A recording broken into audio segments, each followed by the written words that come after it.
right, let's wrap this thing up. Plugger of the day. This is basically just a player of the day thing. So this has all been big picture. We're going to bring it back to today. Taylor, who was the best player on the field for the Patriots today? Today was a tough one. Yeah, man. I want to say Romeo Doubs because he was productive, but like he also had the fumble, and they weren't the best catches. I'll go Karon Prunty because he was competitive. He had the interception. He's kind of building. I'll go Karon. Evan?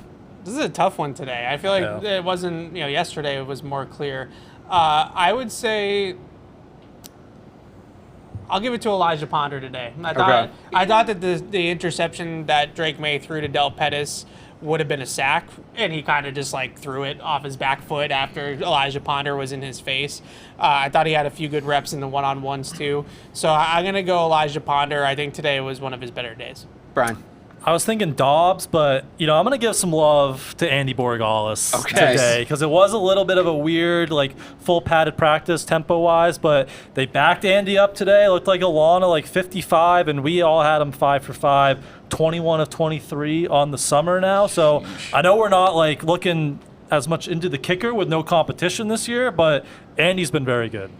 I kind of feel like I've been chasing them, and I keep giving ones to guys I should have given it to this guy yesterday. I'm going to give it to him today. So maybe this is a little bit of that, but that catch by A.J. Brown was pretty sick. And it was a correction on literally the first throw of camp where he tried to one-hand the same ball and couldn't get there. That was legit contact from Gonzalez. That was 100% play. Through him. It right. was a great ball. Held on. That was all he did. And again, there were a lot of good players today, but he's had a good few days. And I thought that was just such a great way to cap it, especially on a day where veterans were limited. I wonder how much he was even, he only practiced for part of it. I wonder if they were, this was a half day for him. And he's still going out there making a catch like that against that guy. I'm going to go with A.J. Brown today. So remember when we all thought or panicked about A.J. Brown being 3 for 10 to start training camp? That was a fun time. I'll say it again. Just a jarring stat line. Brian pulled the numbers. It's really fun. Stephon Diggs' start to camp last year was very similar, almost to the day, to A.J. Brown's. And this might just be Drake May's pace of getting on the same page as receivers. I will say qualitatively they were different because with Diggs, I'm like, why are you not trying to catch the ball? There were so many times on those juke or sit routes where it felt like he was one-handing or wasn't really making much of an effort to bring the ball in. Yeah. Whereas AJ, there were times where it's like, whoa, they look like they're on totally different pages. I don't remember that happening. I remember a couple with Diggs where it felt like Drake was late to him. Now, that might have been Drake just learning the offense, and he was late with a lot of guys, but Diggs was ahead of him in the offensive system. Yeah, that's true. So I think those are all first-timers, Brian. Did Ponder get one? Ponder might have had one. Swinson has one. I don't know one. If Ponder got one. So yet, those might be 4 first time. It's going to be close this year. It is. Booty is still in the Booty's in the lead because he swept pretty much the last crossover. Right. You got to be good on the crossover episode. Yeah. So big one today that no one was the real standout and piled up a couple votes, but Booty's going to win it, not make the team, not be on the team. not make the team, but not be on the Gonzo's team. right behind him. Those are their leaders. Gonzo's right there, and I think Drake May is the only other one with multiple. So, but those guys are on the board, and we'll have another one of these for you on Friday because this. And I opened the show talking about this. Next week is the dog days of camp. This week was fun. It's all new. Oh, it's the start of camp. Oh, it's the first day of pads. Oh, it's fun, right? It's new. Next week is a grind. Next week is just 5 straight. It's also the longest they go without a break. You don't have that new shine on it anymore.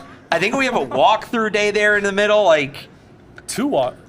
is it 2 that might walkthroughs? be the week. That might be the week after. That's the week after. Pads, walkthrough, shells, back and pads. Okay, so that is a grind of a week. And then after that, you get into, and then I think the week after that on that Tuesday is the joint practice with the Colts, right? And then game. You get into more the pattern of 2 or 3 practices game. So this is like the everyday extended stretch, boom, boom, boom, coming up.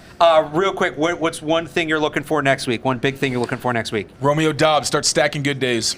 That's a good one. I would say the offensive line, interior of the offensive line, I still have some questions. Okay. I didn't give the Ben Brown take yet. I don't want to throw Ben Brown under the bus quite yet, but some of those competitions on the offensive line I think are still up for grabs that maybe you wouldn't think are. Brian. Gabe Akis, is he gonna that was another good one. Is he gonna kind of ramp up here over the next week? Good that he was out there today. Obviously very limited. So talk about needing some depth on the edge there. Let's see if Gabe Backus ramps up. I think ideally you get him to the point where he can at least take some team reps in the joint practice, but you probably also don't want the joint practice to be his first team reps. So, Evan, give me that schedule again.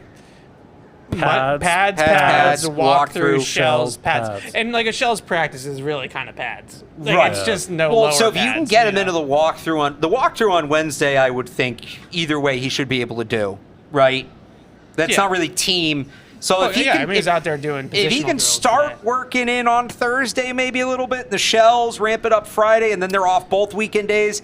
You get a day in Monday, and then you hit the ground running with the joint practices against the Colts. I don't know. I'm not a doctor. I don't know what's going on with them, but like I would think that would kind of be a realistic, but like not like that would be a good but realistic timeline. Hopefully. I think they're gonna have to go up to him and be like, Gabe, don't hurt Take it anybody. easy. All right? Like Mike Smith's icing up in the bath right now. Right. So please. No, if it were up to him, Just don't hurt anybody. If it were up to him, he'd be out here tomorrow, and there's not even practice tomorrow. That kind of seems to be his mentality. So. Yeah, well, Vrabel said earlier that, they're hoping Monday they're going to ramp them up even more. So we might not get the full team drills, but they've been doing like half-line drills and one-on-ones Yeah. and things like that. Maybe he gets involved. Again, I think if you can get him going for that joint practice, that'd be great. That would be, because the worry's been is how behind is he going to be?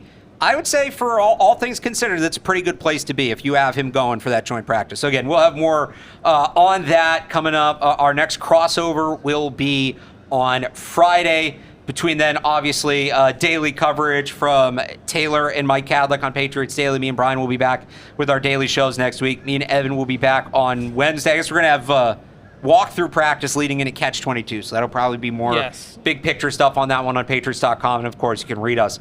CLNSmedia.com, Patriots.com, PatsPulpit.com, 98.5 TheSportsHub.com. Amit, fantastic job as always. Did we make it through the whole show this time without having to cut it off? Look how Yeah. happy he is. Look how happy Sneaky he is. That's plugger a of the day, smile. Gillette Stadium Wi-Fi. Amit. And Amit. Better lights, he says. All right, well, there's I've been always trying something. to It can always be hire better. Ahmed for 4 years. No one needs to see our faces. We don't need better I lights. keep trying. For Taylor Kyles, for Evan Lazar, for Brian Hines, I'm Alex Barth. Thanks for tuning in. job. We'll talk to you next time. We got some preseason football coming up soon. We can put Tanner Arkineft and Chisholm Landlaris and all those guys in your Prize Picks lineup. We can go to baseball. We can go to the Red Sox, any other team you're looking for there to make an even bigger lineup and even bigger payout. So download the Prize Picks app today and use code CLNS to get $150 instantly in lineups if you win your first $5 lineup. Again, that's code CLNS to get $150 instantly in lineups if you win your first $5 lineup. All over on Prize Picks, America's #1 sports picks app.